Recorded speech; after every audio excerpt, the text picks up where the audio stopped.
अलग जगाने वाले बात के धुर विरोधी रहे पेरियार ईवी रामास्वामी नायकर और आरक्षण के जनक छत्रपति साहू जी महाराज। और हमें और आपको इस देश में मान सम्मान और स्वाभिमान की जिंदगी वाले 32 डिग्री धारक हमारे रहबर हमारे मसीहा डॉक्टर बाबा साहेब अम्बेडकर और 21वीं सदी के महानायक, इन्होंने बिखरे हुए समाज को बिखरे हुए मोतियों को माला पिलाकर जाति विहीन समाज को बहुजन समाज बनाया और आपको एहसास कराया कि सत्ता किसे कहते हैं। हमारे रहबर मान्यवर साहब कांशीराम, उनके चरणों में नमन करते हुए अपनी बात को शुरू करूंगा। साथियों, जैसा कि आप सभी को पता है कि हम बीती 23 जुलाई से बाबा साहेब अम्बेडकर की जन्मस्थली मध्य प्रदेश के महू से एक मार्च लेकर निकले, एक संकल्प लेकर निकले, जिसका नाम था बहुजन जागो मार्च और जिसका उद्देश्य बहुजन नेताओं साथ में आओ। और मैं इस बात को कहकर निकला कि सोचने से नहीं मिलते हैं तमन्नाओं के शहर, कि सोचने से नहीं मिलते हैं तमन्नाओं के शहर। चलना भी पड़ता है साथियों मंजिल को पाने के लिए, चलना भी पड़ता है मंजिल को पाने के लिए। आप मुझे बताइए कि बिखरा हुआ समाज कभी शासक बन सकता है? क्या इस देश में टुकड़ों में बटा हुआ समाज कभी शासक बन सकता है? आज हमारी आबादी इस देश में, लेकिन अगर मुझे रखने पर हत्याएं किसी की होती है तो वो किसके समाज की होती है बताओ?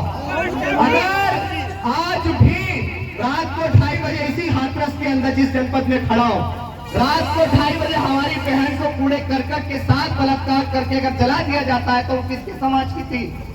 हमारे। लेकिन अगर इन सबका जिम्मेदार कोई है तो ये समाज नहीं, क्योंकि आज हमने जमीन पे उतर के देखा है कि हमारा समाज फूले पेरियार ललई अम्बेडकर और मान्यवर कांशीराम साहब की मूवमेंट को बहुत अच्छे से समझ चुका है। लेकिन कमी अगर किसी चीज की है तो वो कमी ये है बटे हुए हैं। कितने नेता हम आप लोगों को गिनाए जिन्हें समाज बटा हुआ है? अगर आज हमारे नेता एकजुट नहीं होते हैं तो आज तो प्रधानमंत्री जी के आर्थिक सलाहकार विवेक देबरॉय भी खुल के कह रहे हैं कि भारत के संविधान को बदलना चाहिए।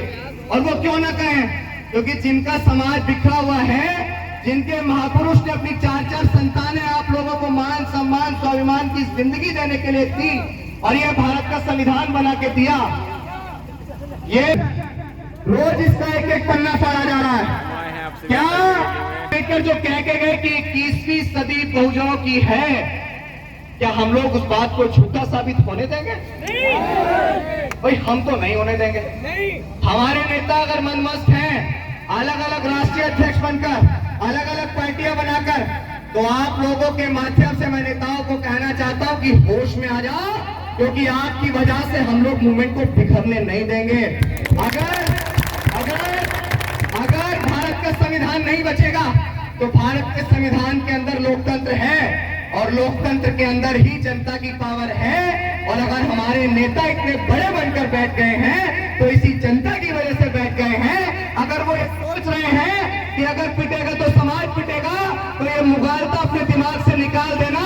2024 के इलेक्शन में अगर दोबारा से वही सरकार बन गई जो आपके अधिकारों का हनन कर रही है, जो आपके महापुरुषों का नाम बदल रही है, जो आपके मान सम्मान स्वाभिमान के साथ खिलवाड़ कर रही है, तो यकीन मानना जो हश्र समाज का होगा वही हश्र तुम्हारा भी होगा, बख्शे नहीं जाओगे। आज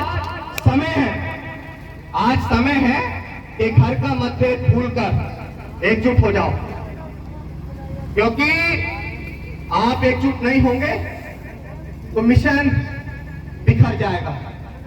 बहुत सारे लोगों ने प्रयास किया कि ये मार्च ना चले। मैं आज इस मन से कहना चाहता हूं और आपको भी कहना चाहता हूं, आपको भी आईना दिखाना चाहता हूं, क्योंकि आज आप लोग भी आपस में मतभेद करने में मनमस्त हैं।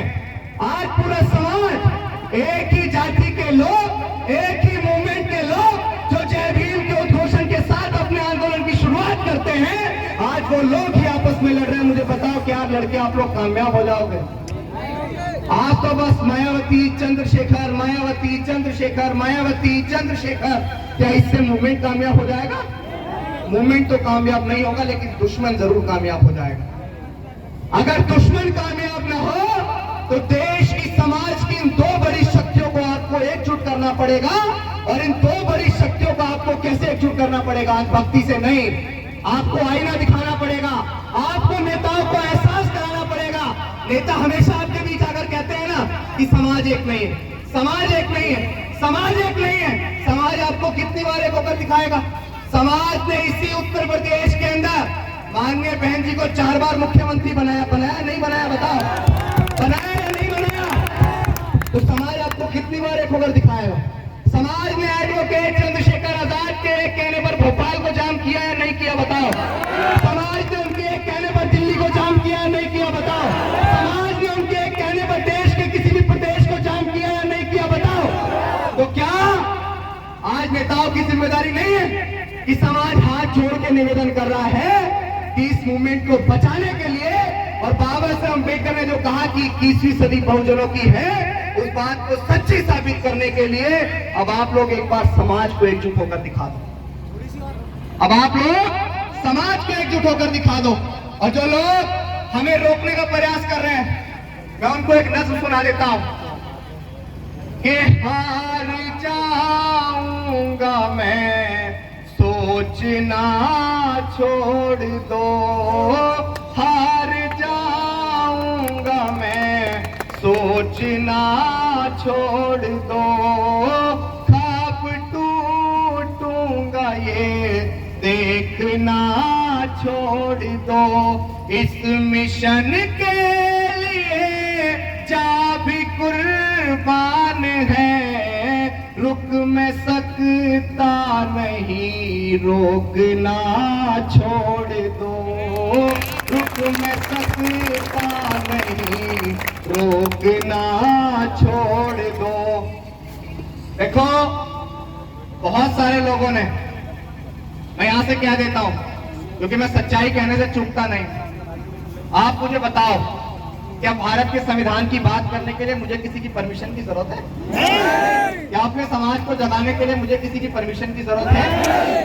अपने नेताओं को एकजुट करने के लिए मुझे किसी की परमिशन की जरूरत है? नहीं। तो जो लोग बार बार कह रहे हैं ना परमिशन परमिशन परमिशन, कहां आप देश? इधर आओ। मैं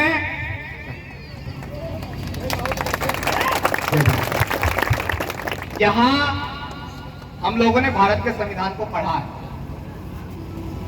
और संविधान का हमसे बड़ा अनुयायी कोई हो सकता है? और उन्हें पढ़ा होगा, हमारे डीएनए में है संविधान, हमारे बाप ने लिखा कॉन्स्टिट्यूशन, तो हमें संविधान का पाठ मत पढ़ाना।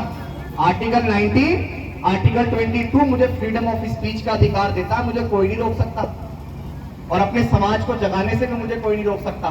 लेकिन यहां मैं सिर्फ इतना कहूंगा कि रहा के दरिया का किनारा भी कभी आएगा, वक्त अगर अभी आपका है तो वक्त तो कभी हमारा भी आएगा। अभी अपने नेताओं को एकजुट कर रहे हैं ना, घर के मतभेद को खत्म कर रहे हैं। जब घर का मतभेद खत्म हो जाएगा, बताएंगे आपको कैसे लेते हैं परमिशन। हम लोगों ने